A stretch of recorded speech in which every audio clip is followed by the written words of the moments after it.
जे वेगळाली या भूती, सारखे होनी प्रकृती, विखुरले आहाती त्रिजगती आघविये. भगवंताच्या कृपेने, सर्व संतांच्या आशीर्वादाने, पुण्यसलीला इंद्रायणी मातेच्या पावन तीरावर संजीवन समाधिस्थ ज्ञानोबरायांच्या या पवित्र अशा अलंकापूर नगरीमध्ये,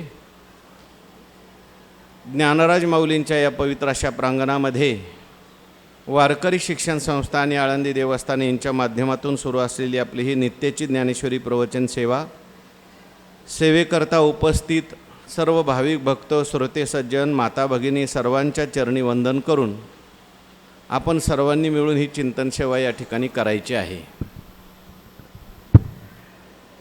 भगवान श्रीकृष्ण परमात्मा अर्जुनाचं निमित्त करून दिव्य असा गीतेचा उपदेश करतात आणि हा गीतेचा उपदेश ज्ञानेश्वर महाराजांनी सोप्या भाषेमध्ये ज्ञानेश्वरीमध्ये सांगितलेला आहे.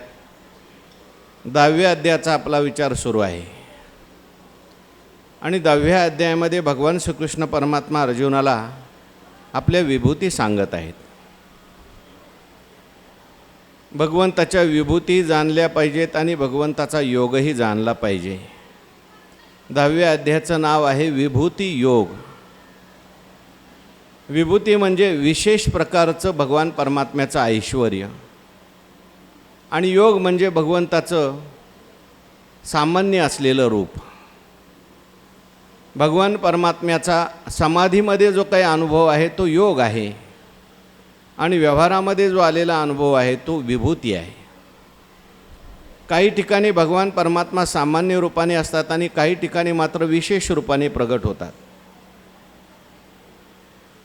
जसं आपण पाहिलं,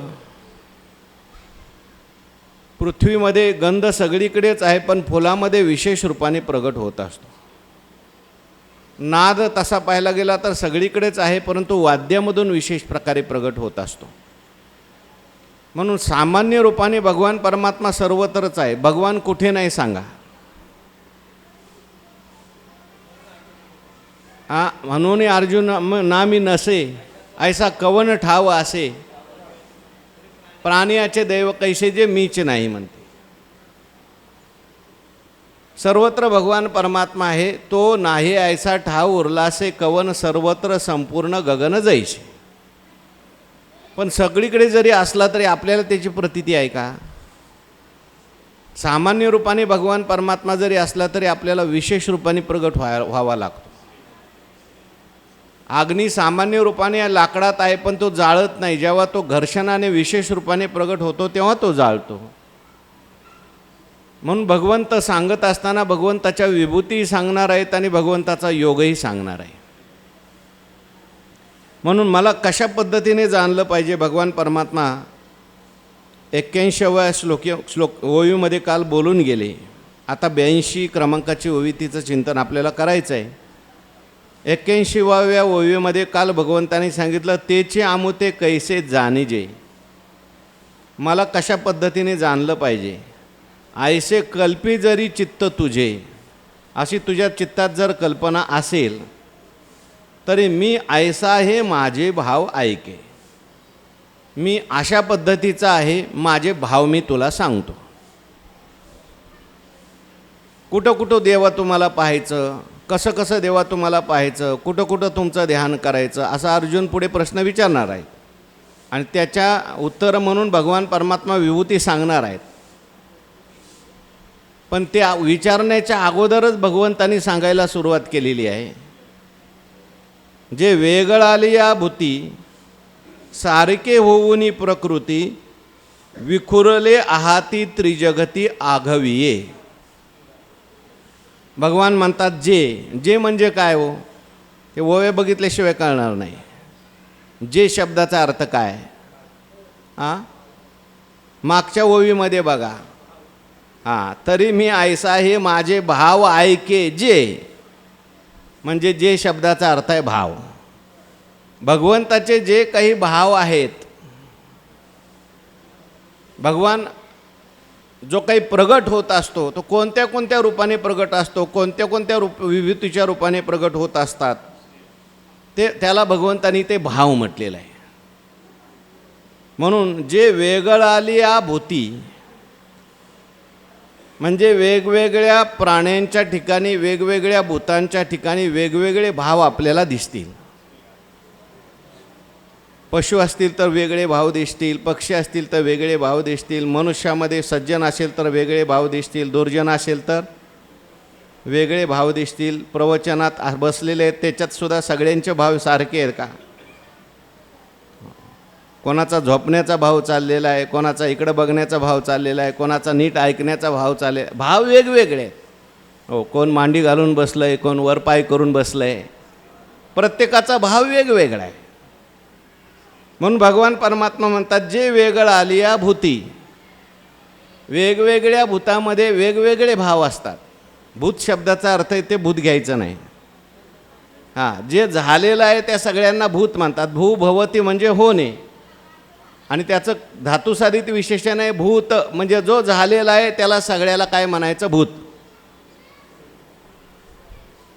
पशु पण भूत, पक्षी पण भूत, हे जड दिसते ते भूत. नवे नवे भगवान परमात्मा देव झाले, देवांनाही भूत म्हटले. म्हणून जे वेगळं आलिया भूती, वेगवेगळ्या भूतामध्ये सारखे होऊन प्रकृती. मग हे वेगवेगळे भाव का झाले? त्याला कारण काय आहे? परमात्मा तर एकच आहे. परमात्म्यात काय फरक आहे का? आत्म्यात काय फरक आहे का? चैतन्यात काय फरक आहे का? एकच परमात्मा. आता ही लाईट आहे, पंख्यातून आलेली आहे, तिकडून त्या बल्बमधून आलेली आहे. लाईटीत काय फरक आहे हो?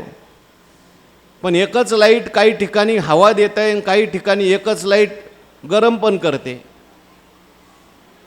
हीटरमधून आली, इस्त्रीमधून आली तर गरम करते, आणि पंख्यातून आली तर थंड करते. मग लाईट थंड का गरम? ही लाईट पांढरी दिसते, इकडून आली तर इकडे काही पांढरी दिसतात, काही पिवळी दिसते, काही निळी दिसते. लाईट पांढरी, पिवळी, निळी आहे का? मग लाईट एकच आहे, पण लाईट पिवळी का झाली, पांढरी का झाली? त्याला जशी तुम्ही उपाधी जोडली, जसं त्याला बल्ब जोडला, पंखा जोडला तर लाईट हवा देईल, आणि त्याला हीटर जोडला तर तो गरम करील. तसं भगवान परमात्मा जो आहे तो चैतन्य रूपाने एकच आहे, पण तो भगवान परमात्मा काही ठिकाणी सुखरूपाने प्रगट होतो, काही ठिकाणी दुःखरूपाने प्रगट होतो, काही ठिकाणी भीतीच्या रूपाने प्रगट होतो, काही ठिकाणी निर्भयतेच्या रूपाने प्रगट होतो. का? उपाधी. जसं शरीर असेल, जसं मन असेल, जसं त्याचं पूर्वकर्म असेल. म्हणून भगवान म्हणतात, जे वेगळं आले या भूती सारखे होऊन प्रकृती. काय शब्द आहेत बघा ज्ञानोबरायांचे ज्ञानेश्वरीत. सारखे होऊन प्रकृती. प्रकृती म्हणजे काय? शरीर म्हणा, त्या शरीराचं उपादान असलेलं कर्म म्हणा, अज्ञान म्हणा, माया म्हणा, स्वभाव म्हणा, वेगवेगळे भाव जे आहेत त्या प्रकृतीमुळे वेगवेगळे निर्माण. सारखे होणी प्रकृती म्हणजे प्रकृतीच्या सारखे ते भाव प्रगट होतात. प्रत्येकाची प्रकृती सारखी आहे का? भिन्न भिन्न प्रकृती आहे. पशुची प्रकृती वेगळी, पक्ष्याची प्रकृती वेगळी, माणसात सुद्धा सत्वगुणी प्रकृती वेगळी, रजोगुणी वेगळी, तमोगुणी वेगळी. एकाला एक आवडत नाही, एकाला सगळं आवडत नाही, सगळ्याला एक आवडत नाही. त्यांची नावे आनाने अनारिसे वर्तने वेशही शिनाने. हो, अहो प्रकृती आणि या प्रकृतीचे असलेले 3 गुण, त्या गुणाने सगळ्यांना विभागलेला आहे. काय? गुणी देवा त्रयी लावली, गुणी लोकी त्रिपुटी पाडली. गुण वेगवेगळे असल्यामुळे त्या प्रकृतीचं कार्य गुण आहेत, 3 गुण आहेत. त्या 3 गुणामुळे सृष्टीत भेद निर्माण झालेला आहे. म्हणून भगवान म्हणतात, सारिके होनी प्रकृती विखुरले आहाती त्रिजगती. या तिन्ही लोकामध्ये देव, मनुष्य आणि त्रिजगती म्हणजे या मनुष्य लोकातच नाही, देवलोकात सुद्धा त्रिगुण आहे. खाली पाताळ लोकात सुद्धा त्रिगुण आहे. नवे नवे हे 3 भेद तरी का झाले? प्रकृती, पूर्वीचं कर्म, कर्मानुसार प्रकृती बनते. मग परमात्मा एकच आहे. भगवान म्हणतात की सगळं माझ्यापासूनच निर्माण झालं आहे. मत्त एव पृथग्विधा भवंती भावा भूताना मत्त एव पृथग्विधा असे पुढे भगवान बोलत आहेत. पण एकाच देवापासून सगळं निर्माण झालं तरीसुद्धा वेगवेगळं का झालं? हो, एकाच आईबापाच्या पोटी जन्माला आलेली 2 पोरं 3 पोरं सारखी आहेत का? एक सज्जन झाला, साधू झाला, आणि दुसरा अट्टल दरोडेखोर झाला.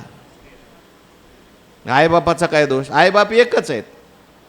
त्याचं पूर्वीचं कर्म, त्याची आत्ता केलेली संगत, आत्ताचं त्याचं खाणं पिणं, ह्या सगळ्यांचा परिणाम होतो की नाही? म्हणून भगवान परमात्मा या ठिकाणी बोलतात की विखुरले आहाती त्रिजगती आघवी आहे. संपूर्ण या जगामध्ये माझे भाव विखुरलेले आहेत.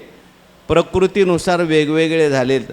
कोणते कोणते भाव आहेत ते भगवान पुढच्या श्लोकामध्ये सांगतात. 2 श्लोक एकत्र आलेले आहेत बघा. बुद्धिर्ज्ञानमसमोह क्षमा सत्यम दमशमः सुखम दुःखम भवो भावो भयंचा भयमेवच अहिंसा समता तुष्टीस तपोदानम यशो यशः भवंती भावा भूतानाम मत्त एव पृथग्विधा. किती भाव सांगितले? अनेक भाव सांगितले बघा. आता ह्या सगळ्या भगवंताच्या विभूती आहेत बरं का. देव या अध्यायात पूर्ण विभूती सांगणार आहेत. विभूती शब्दाचा अर्थ आहे भगवंताचा विशेष भाव, भगवंताचं स्वरूप आहे. हे सगळं काय काय भगवंताचं स्वरूप आहे? सगळ्यात पहिली भगवंताची विभूती कोणती सांगितली इथे? भगवान पहिली विभूती बुद्धी. आता या सामान्य विभूती आहेत. पुढे आणखीन वेगवेगळ्या विभूती परत अर्जुन विचारणार आहेत, तिथे सांगणार आहेत भगवान. पण इथे पहिली विभूती भगवान सांगतात, जेवढे काही भाव आहेत सगळ्या माझे विभूती आहेत. जगामध्ये जेवढं काही दिसतंय आपल्याला सगळं ते देवाचंच रूप आहे. त्याच्यामध्ये सगळ्यात पहिल्यांदा काय घेतलं भगवंताने? बुद्धी. बुद्धी ही सुद्धा काय आहे? भगवंताची विभूती आहे. आता बुद्धी म्हणजे काय? ज्ञानोबारांनी याच्यावर जास्त काय लिहिलेलं नाही. एका एका ओवीत सगळं 4-4, 5-5 घेऊन टाकलेले आहे. पण बाकीच्या लोकांनी लिहिले. बुद्धी कशाला म्हणायचं? माणसाला बुद्धी असते. एखाद्या माणसाला आपण म्हणतो बुद्धिवान, एखाद्याला आपण बुद्धिवान म्हणतो का? त्याला बुद्धी आहे.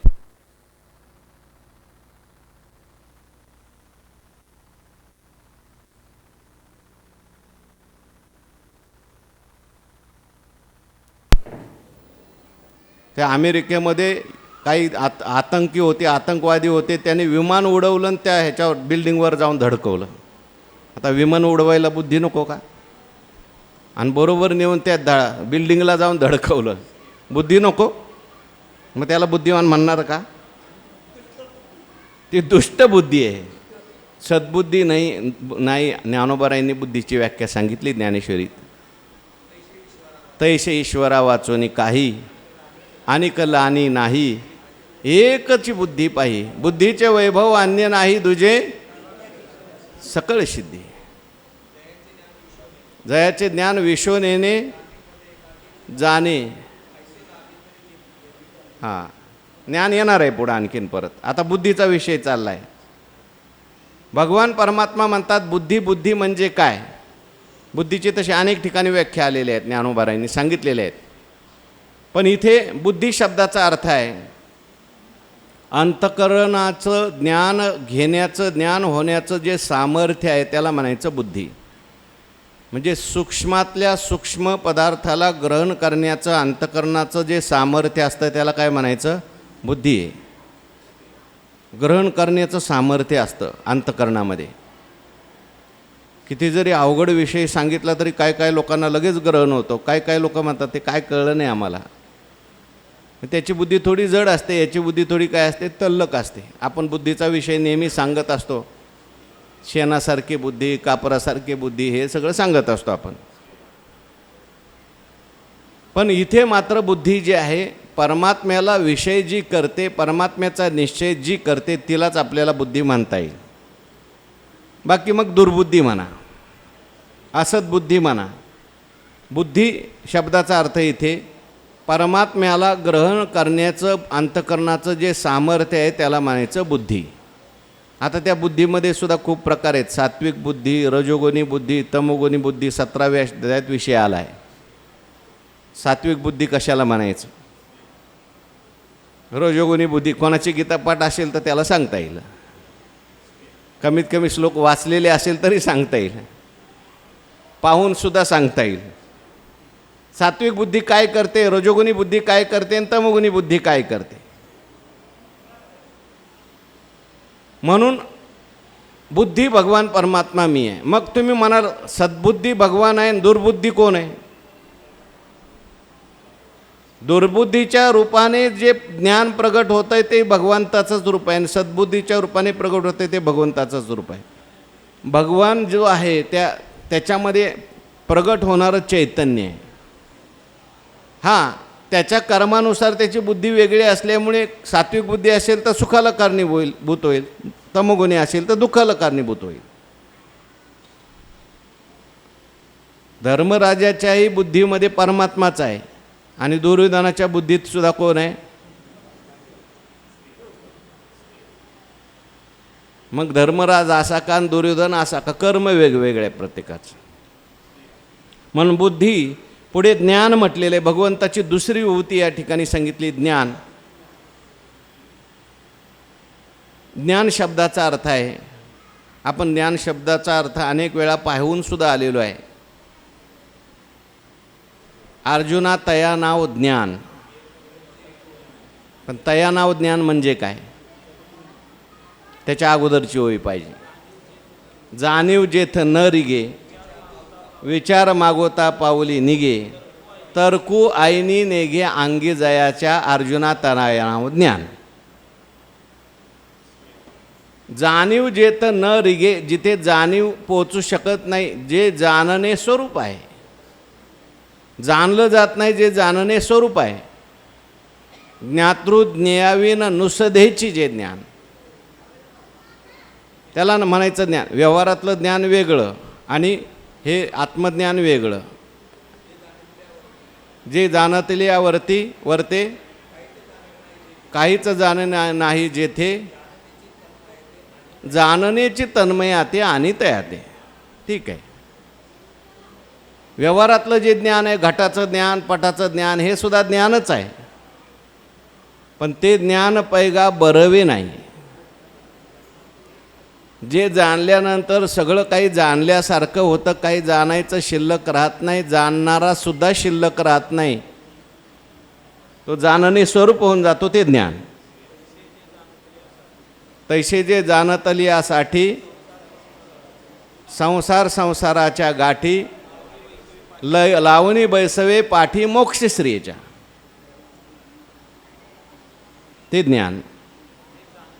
त्याच्यामध्ये मग आता परोक्ष ज्ञान, अपरोक्ष ज्ञान. परोक्ष ज्ञान म्हणजे परमात्मा आहे असं जे ज्ञान आहे ते परोक्ष ज्ञान आहे. आणि परमात्मा हे माझं स्वरूपच आहे असा अनुभव येणं याला अपरोक्ष ज्ञान म्हणतात. म्हणून बुद्धीर ज्ञान. त्याच्यानंतर असमोह. भगवान परमात्मा आपल्या विभूती सांगतायत. पहिली बुद्धी पाहिजे. बुद्धी माझीच विभूती आहे, माझ्यामुळेच लोकांना बुद्धी प्राप्त होते. मी नसेल तर बुद्धी प्रगट होणार नाही, मी नसेल तर ज्ञानसुद्धा होणार नाही. मृत शरीरामध्ये सगळं आहे परंतु तिथं बुद्धी नाही, ज्ञान नाही. का? परमात्मा नाही तिथं. सामान्य रूपाने राहिला, विशेष रूपाने नाही. म्हणून असमोह शब्दाचा अर्थ आहे संमोहित न होणं, मोहित न होणं. म्हणजे एकदा ज्ञान झाल्यानंतर, एकदा मी ब्रह्म आहे, मी परमात्मा स्वरूप आहे असं ज्ञान झाल्यानंतर परत मी देह आहे या वृत्तीवर न येणं, याला म्हणायचं असमोह. ही सुद्धा भगवंताची विभूती आहे, भगवंताची कृपा आहे. आपण पे सांडोनी काही इंद्रिय ग्रामावर येणे नाही, मग तो विषय न भोगी काही विचित्र येत. हो, त्या ठिकाणी सांगे कुमुद दळाचे नि ताटे, जो जेविला चंद्र किरण चोखटे, तो चकोर काय वाळवंटे चुंबित असे. अशा प्रकारे त्याला असमोह, कधी मोह होत नाही. सर्वसामान्य मनुष्याला काय मोह निर्माण होतो? अहो, मोहातूनच सगळ्या मी देह ही वृत्ती निर्माण होते, देहसंबंधी माझे वृत्ती निर्माण होते. बाकी सगळ्या पुढच्या वृत्ती सगळ्या मोहातूनच निर्माण होतात. संमोह म्हणजे सम्यक प्रकारचा मोह. नुसता मोह वेगळा आणि संमोह वेगळा. नुसता मोह घ्या मी देह आहे, आणि संमोह घ्या देहसंबंधी माझे आहेत. अर्जुन महाराजांना जे दुःख झालं ते कशामुळे झालं? संमोह निर्माण झाला. युद्ध करायला गेलेले होते, हातात धनुष्यबाण घेतलेला होता, समोर भीष्माचार्य द्रोणाचार्य सगळे पाहिल्याबरोबर मोह निर्माण झाला. आणि मग दुःख व्हायला लागलं, शोक व्हायला लागला, अंग थरथर कापायला लागलं आणि धनुष्यबाण हातातलं गळालं. नको देवा, मला हे नको. काय देवाला गीता सांगावी लागली, आणि गीता त्या ठिकाणी सांगून भगवंताने त्याचा काय घालवला? अर्जुनांचा मोह घालवला. हां, हो. म्हणून बुद्धीर ज्ञानम असमोहा. असमोह ही सुद्धा भगवंताची विभूती आहे. मोह न होणं. देवाच्या कृपेशिवाय या गोष्टी घडत नाही. सांगणं सोपं आहे, बोलणं सोपं आहे, पण माणसाला मोह झाल्याशिवाय राहत नाही. कधी देहा ही वृत्ती तयार होते सांगता येत नाही. हो, नाही नेनो कैसा मोह वाढीन नला, बहुतेक काळू व्यर्थ गेला. आणि म्हणून योग लोपला. बोलता बोलता मोह निर्माण होतो, चालता चालता मोह, मी देह ही वृत्ती निर्माण होते. म्हणून असमोहा, बुद्धीर ज्ञान असमोहा. तिसरा आता दैवी गुणामध्ये सुद्धा हे येणार आहे. इथं भगवंत माझे भाव सांगतायत, विभूती सांगतायत. क्षमा. क्षमा ही सुद्धा काय आहे? भगवंताची एक विभूती आहे. जिथं बुद्धी असेल समजायचं भगवंताची विभूती विशेष रूपाने प्रगट झालेली आहे. ज्ञान असेल भगवंताची विभूती विशेष रूपाने प्रगट झाली. असमोह असेल भगवंताची विभूती आहे. त्याच्यानंतर क्षमा. क्षमा कशाला म्हणतात? कोणी शिव्या दिल्या, कोणी ताडण केलं तरीसुद्धा निर्विकार राहणे किंवा त्रिविध दुःख सहन करण्याची शक्ती, अनाक्रोश क्षमा म्हटलेलं आहे. देवीची क्षमे लागे पृथ्वीशी पवाडू अंगी, संतोषा उत्संगी दिधले घर. क्षमेच्या बाबतीमध्ये पृथ्वीला गुरु केलं पाहिजे किंवा पृथ्वीची उपमा दिली. संत किती क्षमावान असतात त्या पृथ्वीसारखे. पृथ्वीवर कोणी खड्डा खोदतंय, कोणी मल टाकतंय, कोणी मूत्र टाकतंय, काही टाकतंय, पण पृथ्वी काही बोलत नाही. ती क्षमावान आहे. पण पृथ्वीचं नाव आहे क्षमा. म्हणजे आपल्याकडे दंड करण्याची शक्ती असताना सुद्धा, निग्रह करण्याची शक्ती असताना सुद्धा समोरच्या एखाद्या व्यक्तीला सोडून देणं ही क्षमा आहे. ही देवाची काय आहे? विभूती आहे. क्षमा शस्त्रजया नराची या हाती, दुष्टतया प्रति काय करी. एक रामायणामध्ये उदाहरण आलं आहे. प्रभू रामचंद्र त्यांनी त्या रावणाला मारलं आणि मारल्यानंतर मग सीतामातेला आणण्याकरता म्हणून परत हनुमंतरायला पाठवलं. म्हटले सीतामातेला पालखीमध्ये घेऊन या. रावण आता मेलेला आहे.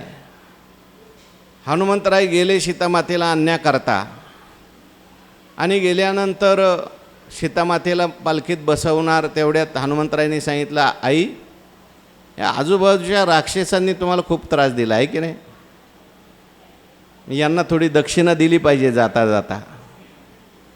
कोणी कोणी तुम्हाला काय काय त्रास दिला सांगा, मग त्याच्यानुसार त्याला दक्षिणा देतो. या राक्षसीचे केस उपटून टाकू का? या राक्षसाचे दाट पाडू का? कोणाकोणाला काय काय दंड करायचा मला सांगा, कारण यांनी तुम्हाला खूप त्रास दिला आहे.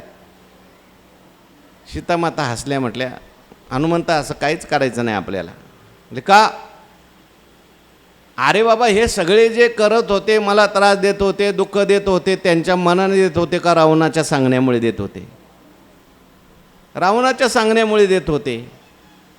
आता रावण मेलाय, आता रामाच्या सांगण्याप्रमाणे हे वागतील. माणूस वाईट नसतो, तो संगतीने बिघडलेला असतो. स्वभाव म्हणा, संगती म्हणा. आणि म्हणून संतांनी, साधूंनी जेवढं क्षमा करता येईल तेवढं करत राहावं. म्हणून आता तू काही यांना म्हणून सीतामातेने एक गोष्ट सांगितली हनुमंताला. एक गोष्ट सांगितली. आता गोष्टीत गोष्ट आली परत. ती सीतामातेने हनुमंताला गोष्ट सांगितली.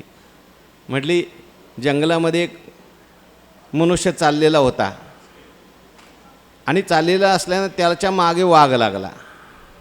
वाघ लागल्यानंतर तो मनुष्य पळायला लागला. पळता पळता एका झाडावर चढला. वाघ त्याच्या मागे खाली आला. झाडाच्या खाली माणूस वर चढलाय. त्या झाडावर एक अस्वल होतं. त्या वाघाने सांगितलं त्या अस्वलाला, त्याला खाली ढकल म्हणे, म्हणजे माझं काम होईल, त्यातला अर्ध वाटलंच तर तुला देईल मी. ते अस्वल म्हणायला लागलं, नाही नाही, तो आला इथे शरण आलाय, झाडाला शरण आलाय, आणि मी काय असा कोणाला दगा फटका करायला काही माणूस नाही म्हटला. मग रात्रीचे दोघंजण, ते अस्वल आणि ते माणूस, ते झाडावर झोपले. मग अस्वलाने सांगितलं, 2 तास तू झोपायचं, मी जागायचं. 2 तास मी जागायचं, तू झोपायचं. त्यामुळे तो मनुष्य झोपला आणि अस्वल जागा होतो. तो वाघ सांगायचा, बाबा ह्याच्यावर काही विश्वास ठेवू नको, तू ह्याला खाली ढकल. नाही म्हटला, माझ्यावर त्यांनी विश्वास ठेवलेला आहे, मी कसं काय त्याला ढकलू. नंतर तो अस्वल उठला, झोपला आणि मनुष्य जागा झाला.